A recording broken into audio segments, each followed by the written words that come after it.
avant de commencer, on va définir ce qu'est une tool watch. Donc une tool watch, ou montre-outil en français, c'est une montre qui a été conçue pour être robuste, résistante à l'eau, au choc, lisible dans l'obscurité et en général voilà, avec des matériaux durables comme l'acier inoxydable, le titane, voire même plastique hein, comme les G-Shock par exemple. Elles sont souvent associées à des activités comme la plongée, la randonnée, toutes les activités en fait, qui nécessitent une montre très fiable et robuste.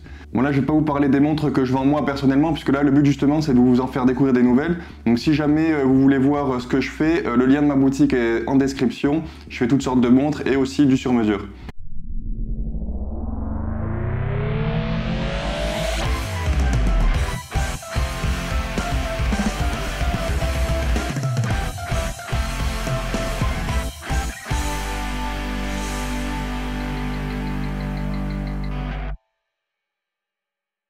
On passe au top 5 qui n'est pas vraiment en fait un top 5, il n'y a pas d'ordre ou quoi, il y en a pour tous les budgets, ça va de 100 à 1900 € et il y a même une 6e montre bonus à la fin qui n'est pas encore sortie, elle va sortir en juin et c'est pour moi justement la meilleure sortie de 2023, tout style confondu.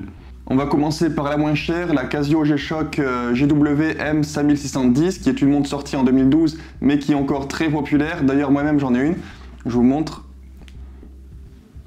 Et la dernière fois que je l'ai portée, c'était quand j'allais faire du paintball, puisque je savais pas trop ce que ça allait faire si je me prenais une bille sur une de mes montres automatiques. À mon avis, c'est pas terrible, du coup, voilà, j'ai pris celle-là. Elle est assez compacte et convient à la plupart des poignets, avec son diamètre de 43 mm et son épaisseur de 12,7 mm. Pour moi, c'est vraiment une montre que tout le monde doit avoir dans sa collection. Il y aura toujours une occasion de la porter, que ce soit pour une activité sportive ou chantier par exemple. C'est typiquement le genre de montre qu'on n'a pas peur de salir ou d'abîmer, de rayer, etc. quoi. Elle est étanche jusqu'à 200 mètres, elle est radiopilotée, donc elle se synchronise toute seule, toutes les 24 heures, et en plus elle est solaire, donc vous n'aurez jamais rien à faire en fait sur cette montre. Chaque fois que vous la prendrez, elle sera à l'heure et rechargée. Sa réserve de marche est de 10 mois en charge complète, donc si vous la laissez un an dans un tiroir, il faudra la remettre un peu à la lumière pour qu'elle se rallume, et c'est tout en fait. Le boîtier, il est en résine et le bracelet en caoutchouc, comme la plupart des G-Shock en fait, et on a une boucle ardillon métallique classique. Pour le coup, elle est vraiment très confortable et elle se fait vraiment oublier au poignet tellement elle est légère quoi. Le prix de la montre est très raisonnable puisqu'il tourne autour des 120, mais on la trouve souvent en promo sur Amazon par exemple. D'ailleurs, pour toutes les montres que je vous présente là, j'ai mis des liens dans la description de cette vidéo pour que vous puissiez les acheter quoi. On passe à la deuxième montre qui est la Orient Mako 3 Kamatsu. Je ne sais pas si je le prononce bien, je crois que oui. Elle est sortie en 2021 et je voulais vraiment la mettre dans ce classement parce qu'il y a vraiment un effort sur le design, alors que c'est aussi une tool watch, mais en plus les finitions elles sont excellentes pour le prix puisqu'on est à environ 300 € et c'est pas toutes les montres qui ont une si belle finition pour ce prix là. Quand je parle de finition, je parle du brossage et du polissage des pièces et de l'ajustement entre elles. Son diamètre il est de 41,8 mm et une épaisseur de 12,8 mm. Elle est équipée d'un mouvement F6922 avec stop seconde qui est conçu par Orient eux-mêmes avec une réserve de marche de 40 heures. Elle est étanche jusqu'à 200 mètres, normal, c'est une plongeuse. Elle a des aiguilles et index luminescents, normal aussi. On a un verre saphir, par contre ça c'est très cool, c'est un très bon point puisqu'on n'a pas ça chez Seiko par exemple pour 300 € et même sur la Mako 2 on n'avait pas ça en fait, on avait un verre minéral classique. Donc le boîtier et le bracelet ils sont en acier inoxydable avec une finition qui est excellente et elle a une lunette unidirectionnelle puisque encore une fois c'est une vraie plongeuse.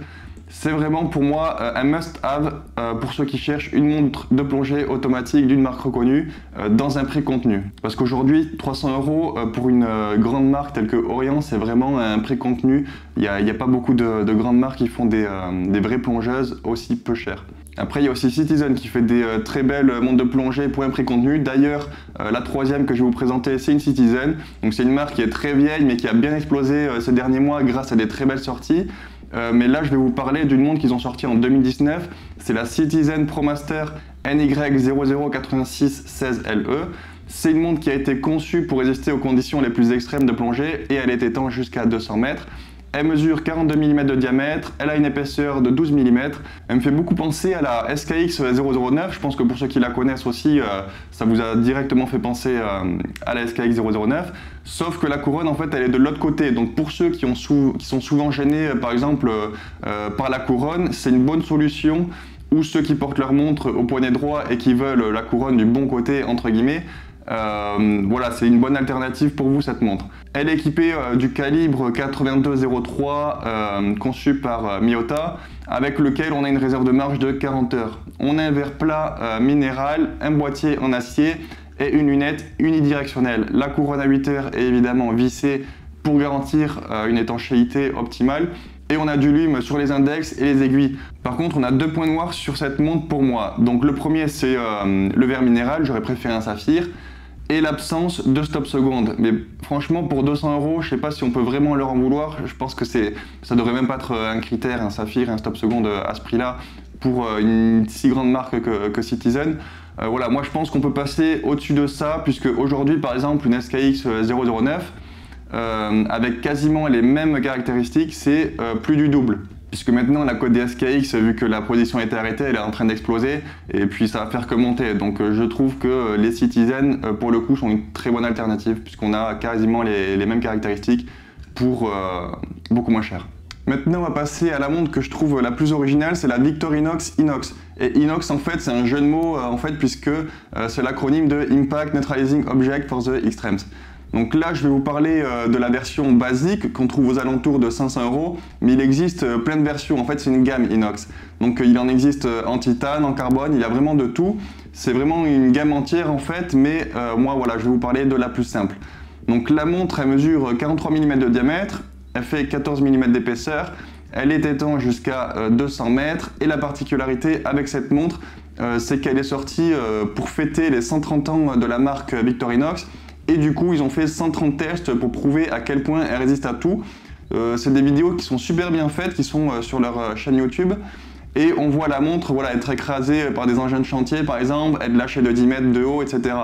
Elle est équipée d'un mouvement Quartz Ronda 715 de fabrication suisse, mais elle existe aussi en automatique. Elle possède un verre saphir avec traitement anti-reflet. Le boîtier il est en acier inoxydable sur la version dont je vous parle, mais comme j'ai dit, il y a d'autres versions en titane et carbone.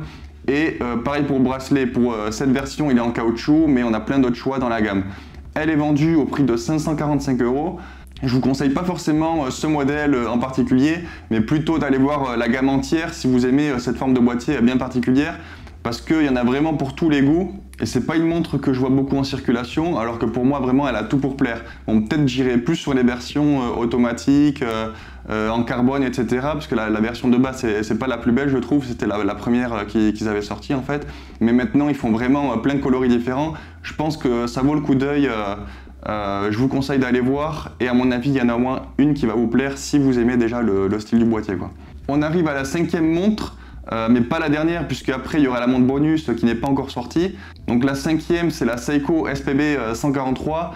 J'en ai déjà parlé sur cette chaîne, mais c'est vraiment pour moi une des plus belles montres que Seiko ait sorties ces 5 dernières années, quoi.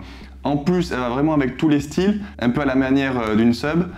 Tous les types de bracelets vont bien dessus et n'importe quelle couleur, puisque la montre elle est grise. Bref, c'est le genre de montre que je conseillerais à quelqu'un qui me dit ouais, j'aimerais acheter une seule montre et je voudrais pouvoir la porter partout, au ski, quand je vais à un mariage, à la mer. Elle est super sobre et en même temps elle est très classe. Elle fait partie de la gamme Prospex de chez Seiko, donc c'est une vraie plongeuse. Elle mesure 40,5 mm de diamètre et 13,2 mm d'épaisseur. Elle est équipée d'un mouvement 6R35 bien connu chez Seiko, et on a une réserve de marche de 70 heures, donc ce qui est honnêtement pour le coup vraiment excellent. On a un verre saphir bombé avec traitement anti-reflet, une lunette rotative unidirectionnelle puisque c'est une vraie plongeuse, et une couronne vissée à 3 heures. On a également du Lumi-Bright de chez Seiko sur les aiguilles, les index et la lunette. Le bracelet il est en acier inoxydable avec boucle déployante, et pour le coup c'est un bon bracelet. Et elle est au prix de 1 300 €. Donc là je vous ai parlé de la SPB 143, mais après je vous recommande toute la gamme 62 masses en fait. Moi ma préférée c'était la SPB 149 qui est une édition limitée et qu'on trouve plus neuve malheureusement, mais heureusement il y a plein d'offres en occasion. Je vous avais dit qu'il y aurait un bonus et ce sont les 3 nouvelles GMT que Seiko vient d'annoncer et va sortir en juin 2023. On retrouve à l'intérieur le tout nouveau mouvement GMT de chez Seiko, le 6R34, donc que je connais pas encore. Mais voilà, c'est un mouvement automatique avec date et une réserve de marche de 72 heures. Donc le diamètre de la montre est de 42 mm, l'épaisseur de 12,9 mm. Elles ont un verre saphir avec traitement anti-reflet, couronne vissée, insert céramique. Bref, sur le papier pour moi, honnêtement, il n'y a aucun défaut. Je ferai un test évidemment sur ma chaîne YouTube de ces montres dès qu'elles sortent, mais pour info, il y en a 3 qui vont sortir, dont une édition limitée. Donc c'est la SPB 385 qui sera limitée à 4000 exemplaires, donc ça va, pas besoin de se jeter dessus non plus. 4000 exemplaires c'est beaucoup, mais elle a l'air de plaire à beaucoup de monde, donc n'attendez pas trop non plus à la sortie. Elles sortiront à 1700 et 1900 € pour l'édition limitée, donc là par contre c'est pas pour tous les budgets.